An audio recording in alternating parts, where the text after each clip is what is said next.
किसने बख्शा है ये एहसास अधूरेपन का, हर सय में अपनी आती है नजर खामी उसको। उसके किसी काम में मर्जी का दख्ल नहीं कोई, सिर्फ हर बात में भर देनी है हामी उसको। कांग्रेस की सियासत पर बात करेंगे आज। कैसे आज जयपुर में टीम कांग्रेस एकजुट नजर आई, वाकई में क्या? और कैसे सचिन पायलट की सियासत पर लंबी चौड़ी चर्चा आज एजेंडा आज तक में हुई, वहां से क्या कुछ निकला और कैसे पायलट ने कांग्रेस का प्लान बताया और कांग्रेस का प्लान क्या है पायलट को लेकर, उसे लेकर दिल्ली में क्या चर्चा है। गोविंद सिंह डोटासरा रहेंगे या जाएंगे, बात इस पर भी करेंगे कि किसानों पर जो लाठीचार्ज हुआ है उसे लेकर संसद भवन में हनुमान बेनीवाल ने कैसे दहाड़ा और बाबा क्या कुछ कह रहे हैं, उनकी बातों पर भी किसानों को ध्यान देना चाहिए। ऐसा कृषि मंत्री शायद फिर ना आए। बात इस पर भी करेंगे कि भजनलाल शर्मा अचानक से इतने एक्टिव हो गए हैं कि सोशल मीडिया खोलो तो हर जगह उनके काम का ही जिक्र हो रहा है। अचानक ऐसे एक्टिव होने का मतलब क्या है? मगर शुरुआत कर लेते हैं कांग्रेस की बड़ी तस्वीर से। ये खुशनुमा तस्वीर है कांग्रेस की, जहां पर ये सारे कांग्रेस के नेता बैठे हुए हैं, एक कमरे में बैठे हुए हैं और खिलखिला के हंस रहे हैं गोविंद सिंह डोटासरा की बातों पर। सचिन पायलट, बहुत सारे नेता हंस नहीं पा रहे हैं। मसलन देख रहा हूं मैं प्रताप सिंह खाचरियावास हैं, और ये एयरपोर्ट की तस्वीर है जहां पर लंबे अरसे बाद केसी वेणुगोपाल का स्वागत करने के लिए गोविंद सिंह डोटासरा, सचिन पायलट दोनों गए हैं। नेता प्रतिपक्ष टीकाराम जूली भी हैं और अशोक गहलोत के इर्द गिर्द रहने वाले नेता भी बड़े गंभीर मुद्रा में हैं। आप समझ सकते हैं कौन कौन से हैं, उनका क्या इस्तेमाल है कांग्रेस में पता नहीं चलता मुझे तो, मगर ये अशोक गहलोत के द्वारा हर जगह मीटिंग में भेजे जाते हैं। खबर वही तो देंगे और कौन देगा। और इस तरह से मीटिंग में बैठे हुए हैं जहां पर केसी वेणुगोपाल, अजय माकन, सुखजिंदर सिंह रंधावा, भंवर जितेंद्र सिंह, सचिन पायलट समेत सारे सहप्रभारी और बड़े मूर्धन्य नेता सब बैठे हुए हैं। चर्चा किस बात पर हो रही है? सचिन पायलट कुछ लिख भी रहे हैं। चर्चा किस बात पर हो रही है? चर्चा इस बात पर हो रही है कि कैसे एसआईआर के मुद्दे को लेकर हमें आगे बढ़ना है और कैसे सबसे ज्यादा भीड़ लेकर हमें दिल्ली जाना है। और अजय माकन आए हैं कोषाध्यक्ष, तो पैसे के इंतजाम की बातचीत भी तो होगी। अब देखिए, पैसे का इंतजाम का तो एक ही खिलाड़ी हैं, अशोक गहलोत। अब उन तक बात पहुंचे या जानबूझकर वो नहीं आए, हालांकि बीमार हैं वो। क्या बीमार अशोक गहलोत को देखने भी सब जाएंगे? पता नहीं, कांग्रेस की सियासत है। पर अशोक गहलोत लगातार ट्विटर पर, एक्स पर एक्टिव हैं। अब जिस तरह से टीम कांग्रेस आज दिखाई दे रही थी, गोविंद सिंह डोटासरा फिलहाल कांग्रेस के प्रदेश अध्यक्ष के पद पर बने रहेंगे। उनके हटने और हटाने को लेकर जो चर्चा हो रही है, वो कहां से चर्चा हो रही है ये सब जानते हैं। अच्छा, एक बड़ी विडंबना है, सचिन पायलट के समर्थक और गोविंद सिंह डोटासरा के समर्थकों के बीच सोशल मीडिया पर जो कुछ चल रहा हो, मगर सचिन पायलट चाहते हैं कि गोविंद सिंह डोटासरा प्रदेश अध्यक्ष बने रहे। उसकी कई वजह हैं कि अगर ये हटते हैं तो अशोक गहलोत अभी भी दिल्ली में इस फिराक में है कि अपने मन पसंद व्यक्ति को प्रदेश अध्यक्ष बनाए। अभी सबसे आगे जिनका नाम चल रहा है, उस नाम पर आपको विश्वास नहीं होगा, वो नाम है प्रमोद जैन भाया का। और सचिन पायलट जानते हैं कि गोविंद सिंह डोटासरा ही ऐसे प्रदेश अध्यक्ष हैं जिन्होंने अशोक गहलोत को किनारे रख रखा है। गोविंद सिंह डोटासरा ही ऐसे प्रदेश अध्यक्ष हैं जिनके प्रदेश अध्यक्ष रहते हुए सचिन पायलट की एंट्री प्रदेश कांग्रेस में बदस्तूर जारी है। अगर कोई दूसरा प्रदेश अध्यक्ष बना तो फिर वो अशोक गहलोत के घर से ही कांग्रेस चलेगी। अब इसमें हर व्यक्ति अपना अपना सोचता है। सचिन पायलट जानते हैं कि गोविंद सिंह डोटासरा से हमें कोई खतरा नहीं है, और गोविंद सिंह डोटासरा को भी लोग समझाते हैं कि सचिन पायलट से आपको खतरा है, मगर ये दोनों नेता जानते हैं कि आपस में मिलजुल कर काम करने में ज्यादा बेहतरी है, क्योंकि सबको खतरा एक से ही है। पर सचिन पायलट का प्लान क्या है? सचिन पायलट क्या वाकई में राजस्थान कांग्रेस में एक्टिव रहना चाहते हैं या दिल्ली की राजनीति में एक्टिव रहना चाहते हैं? पता नहीं, मगर दिल्ली में जोरों पर चर्चा यह है कि जिस तरह से मल्लिकार्जुन खड़गे बुजुर्ग हैं, हालांकि वो एक्टिव हैं, कार्यकारी अध्यक्ष बनाए जा सकते हैं। राहुल गांधी अभी भी इस बात पर अड़े हुए हैं कि गांधी परिवार से कोई व्यक्ति पद नहीं लेगा। हालांकि ये कोई मसला नहीं है, गांधी परिवार ही एक चुंबक है जिसके जरिए कांग्रेस आज एकजुट है। खड़गे साहब के पीछे भी गांधी परिवार ही है, जिसकी वजह से उन्हें पूजा जा रहा है। जोरों पर यह चर्चा है कि सचिन पायलट शायद खड़गे जी के साथ एक युवा चेहरा के रूप में कार्यकारी अध्यक्ष हो सकते हैं, और बहुत जल्दी ही केंद्र स्तर पर यह परिवर्तन होने वाला है। अगर वो ना हो पाए तो हो सकता है परिवर्तन की किसी परिस्थिति में आगे चलकर सचिन पायलट प्रदेश अध्यक्ष बने। फिलहाल गोविंद सिंह डोटासरा प्रदेश अध्यक्ष बने रहेंगे, और सचिन पायलट भी यही चाहते हैं कि गोविंद सिंह डोटासरा प्रदेश अध्यक्ष बने रहें, ताकि प्रदेश कांग्रेस में उनकी एंट्री जारी रहे। सुखजिंदर सिंह रंधावा को लेकर एक समस्या है। सुखजिंदर सिंह रंधावा पंजाब की राजनीति में ज्यादा उलझे हुए हैं, और वहां पर चुनाव होने हैं, तो प्रभारी महासचिव की नियुक्ति होनी है। एसआईआर को लेकर जो दिसंबर में रैली हो रही है, उसके बाद केंद्रीय स्तर पर कांग्रेस में बड़ा फेरबदल होने वाला है, और उसके बाद राज्य स्तर पर भी कई राज्यों में प्रदेश अध्यक्ष बदले जाएंगे। यानी कि नए साल में कांग्रेस के कलेवर में एक बदलाव की कोशिश केंद्रीय स्तर से लेकर नीचे स्तर तक करने की कोशिश की जा रही है। हालांकि जिला अध्यक्षों को लेकर हो गई है, मगर आज की मीटिंग में केसी वेणुगोपाल इस बात पर ही जोर देते नजर आए कि एसआईआर के मुद्दे को लेकर जनता के बीच हमें जाना है, और कैसे भीड़ को लेकर आना है और कैसे रखना है, क्या क्या इंतजाम करने हैं, और सभी नेताओं को नसीहत देते हुए नजर आए कि कैसे एकजुटता के साथ इस रैली को सफल बनाना है।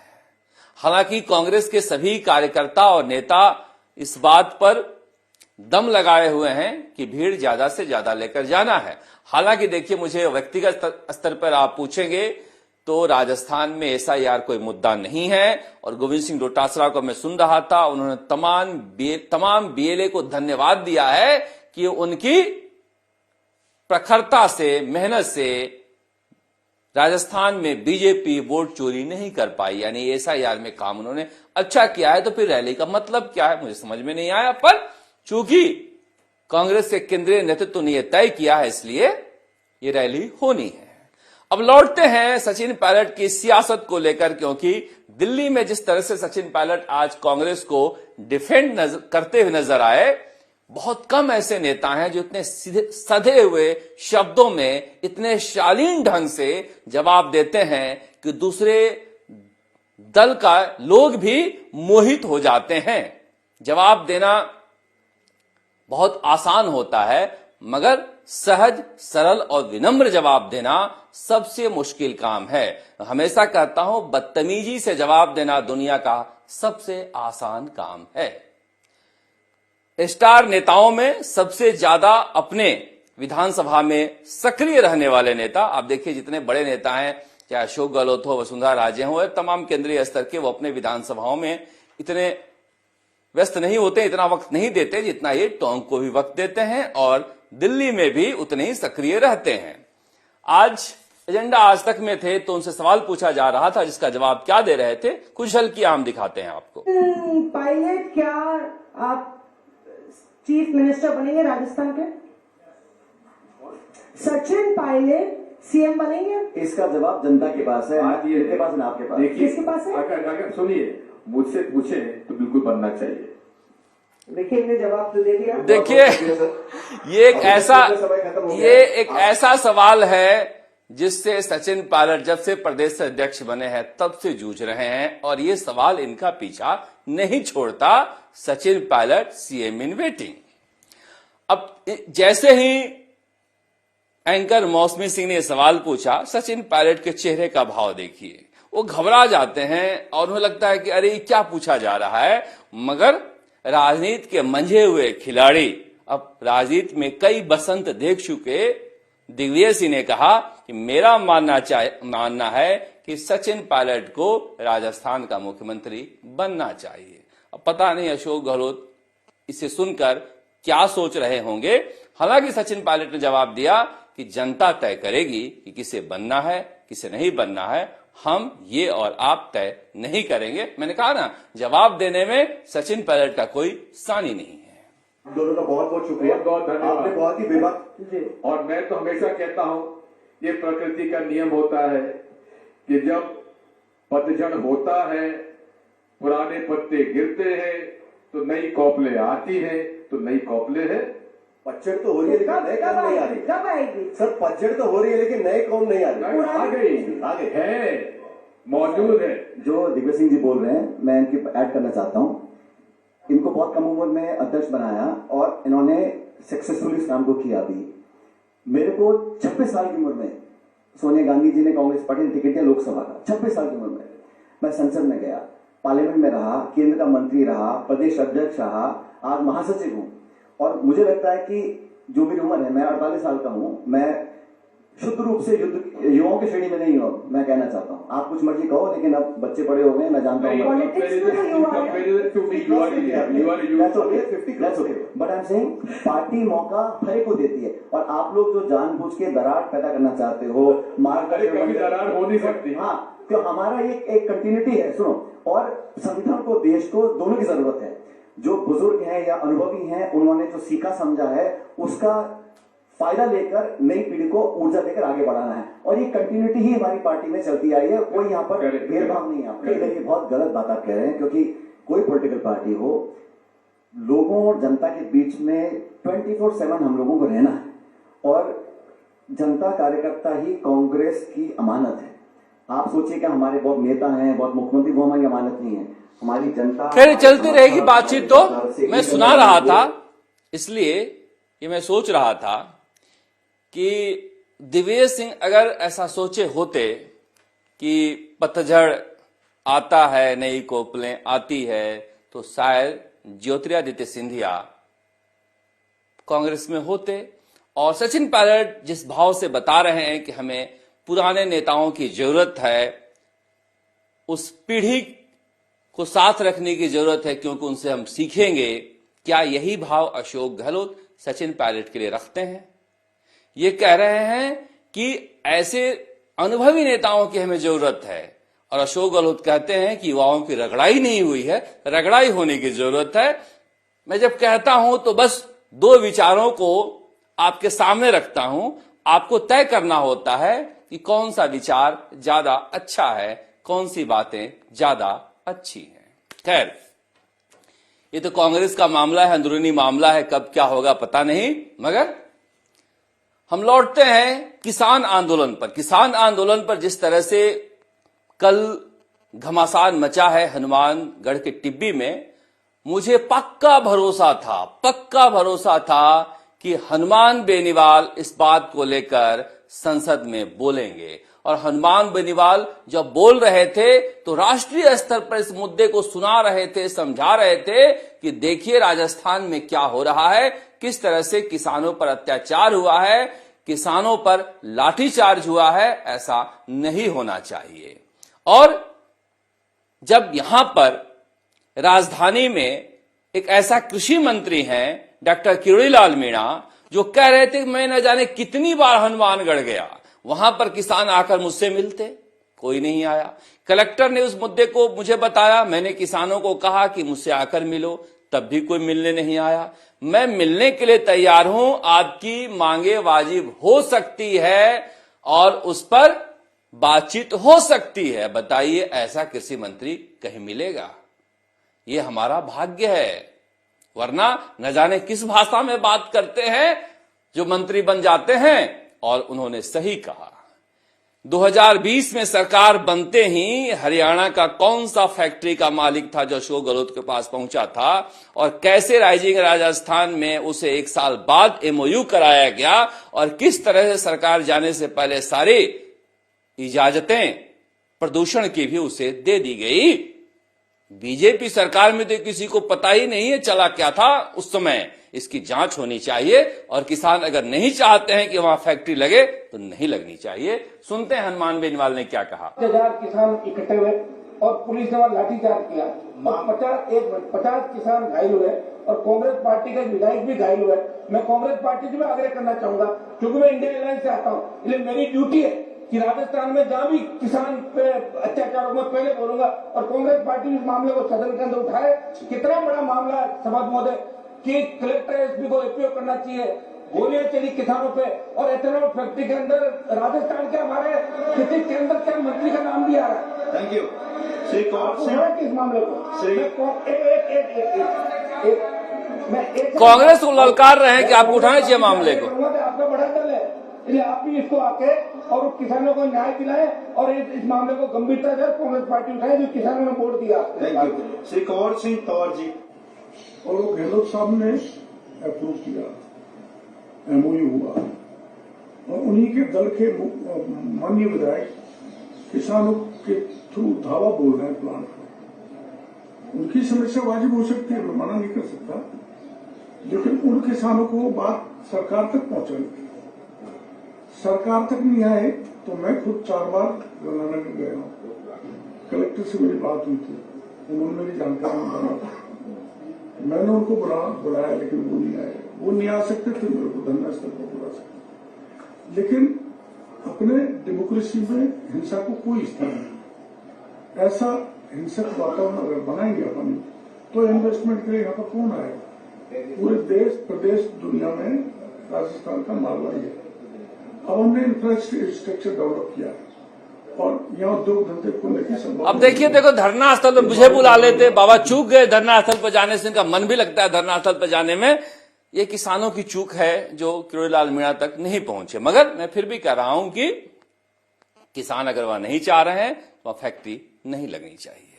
दूसरी तरफ फैक्ट्री लगाने के लिए भजन लाल शर्मा पिछले 2 दिनों से लगे हुए हैं। आप उनको कितना श्रेय देते हैं पता नहीं। गोविंद सिंह डोटासरा वीडियो शेयर कर रहे थे, कुर्सियां खाली है। जवाब में लक्ष्मीकांत भारद्वाज वीडियो शेयर कर रहे हैं, कुर्सियां भरी हुई है। जनता कुर्सियां गिनने के लिए नहीं बैठी है।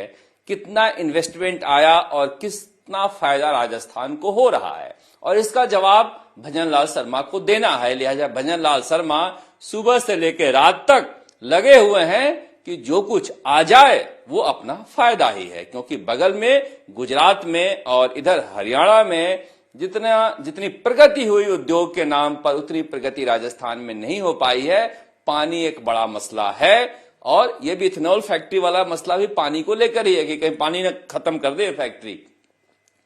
पानी को लेकर ही भजन लाल शर्मा लगातार सक्रिय हैं, और लगातार दूसरे साल प्रवासी राजस्थानियों का इन्वेस्टमेंट समिट कराने वाले ये पहले मुख्यमंत्री हैं। तो भले ही नए मुख्यमंत्री हों, मगर एक कोशिश इनकी जारी है। जिस तरह से इन्होंने यहां पर उद्योगपतियों को बुलाया है, अपने अधिकारियों के साथ चर्चा कर रहे हैं और कोशिश कर रहे हैं कि छोटी मोटी फैक्ट्रियां भी यहां पर लग जाए, जिससे रोजगार बढ़े। क्योंकि सरकारी नौकरी देने की भी एक सीमा है, रोजगार बढ़ेगा तभी जाकर लोगों को फायदा होगा। और साथ ही साथ जो राजनैतिक रूप से इन पर प्रश्न लग रहा था कि बीजेपी के नेता दिल्ली में नाराज हैं या फिर इनसे इधर उधर भी कुछ हो सकता है, भजन लाल शर्मा ने पूरे दिल्ली के नेताओं को बुलाकर अपने साथ बैठाकर एक सियासी संदेश भी दिया है कि नेता मैं ही हूं और मेरे साथ दिल्ली वाले भी बैठे हैं। लोकसभा चल रहा था, खत्म होते ही लोकसभा अध्यक्ष ओम बिरला भी जयपुर आए, भूपेंद्र यादव आए, गजेंद्र सिंह शेखावत आए, तमाम के अर्जुन राम मेघवाल आए, तमाम केंद्रीय मंत्रियों को बुलाया यहां पर और प्रवासी राजस्थानियों से मिलाया, एक भरोसा देने के लिए कि हमारे पास मैंडेट है। ऐसा मत समझिएगा कि कोई कमजोर मुख्यमंत्री है जो बदलने ही वाला है, इसलिए एक सियासी संदेश देते हुए भी नजर आए। और इन दिनों आप अगर सोशल मीडिया पर जाएंगे तो जैसे ही सोशल मीडिया को खोलेंगे आपको नजर आएगा हर जगह पानी को लेकर काम, बिजली को लेकर काम, किसानों को लेकर काम, टांके बनाने को लेकर काम। भजनलाल शर्मा को अचानक से लगने लगा कि 2 साल में कहीं मेरी चर्चा नहीं हो रही है। आज मैं बैठा हुआ था चाय की दुकान पर, जब चाय पी रहा था तो बड़ी बड़ी गाड़ियां जो है, छोटी छोटी गाड़ियां, प्रधानमंत्री नरेंद्र मोदी की तस्वीर लगाए हुए, भजनलाल शर्मा की तस्वीर लगाए हुए प्रचार के लिए गांव गांव निकाले जा रहे थे और धनाधन प्रेस कॉन्फ्रेंस भी करा रहे हैं अपने मंत्रियों से कि हमने 2 साल में क्या किया है। अब देखिए, देर आए दुरुस्त आए, पता नहीं दुरुस्त आए या नहीं आए, मगर उन्हें लग गया है कि कहीं ना कहीं हमारी एक चूक रही है जो अपने काम को बता नहीं पाए। वो तस्वीर दिखाएंगे हम जो बाकी नेताओं के साथ भजनलाल शर्मा की तस्वीर है प्रवासी राजस्थानी सम्मेलन में। ये तस्वीर भी दिखाती है किस तरह से भजनलाल शर्मा धीरे धीरे कमांड में लेते जा रहे हैं चीजों को। और दिन भर आज प्रेस विज्ञप्ति आती रही किन किन देशों के प्रवासी राजस्थानी मिले, किन किन राज्यों की प्रवासी राजस्थानी मिले। और ये वो दृश्य है जहां पर आप देख सकते हैं अर्जुन राम मेघवाल आए हैं मिलने के लिए, एक केंद्रीय मंत्री ललन सिंह हैं, तो एक स्टार पावर भी वो दिखाते हुए नजर आ रहे थे। भूपेंद्र यादव हैं जो प्रवासी राजस्थानी सम्मेलन में आए। संसद चलने के दौरान भी भजनलाल शर्मा ने सबको बुलाकर यहां पर एक अपनी राजनीतिक हैसियत दिखाने की कोशिश की है। जो मंत्री थे उन मंत्रियों को भी काम में लगाया गया। ये लोकसभा अध्यक्ष ओम बिरला हैं और धर्मेंद्र प्रधान हैं। ये अपनी राजनीतिक हैसियत भी अपनी विरोधियों को दिखाते हुए नजर आ रहे हैं प्रवासी राजस्थानी सम्मेलन के साथ साथ। और ये तस्वीरें जो हैं, जो भजनलाल शर्मा के विरोधी हैं उनके लिए भी एक संदेश है। बीजेपी के अंदर भी, बीजेपी के बाहर तो विरोध स्वाभाविक है, चूंकि विपक्ष विरोध करेगा ही, मगर असल में प्रचार से ज्यादा काम बोलेगा और काम तभी बोलेगा जब जनता बोलेगी। आप देखते हैं राजस्थान तक। नमस्कार, जयपुर से शरद कुमार।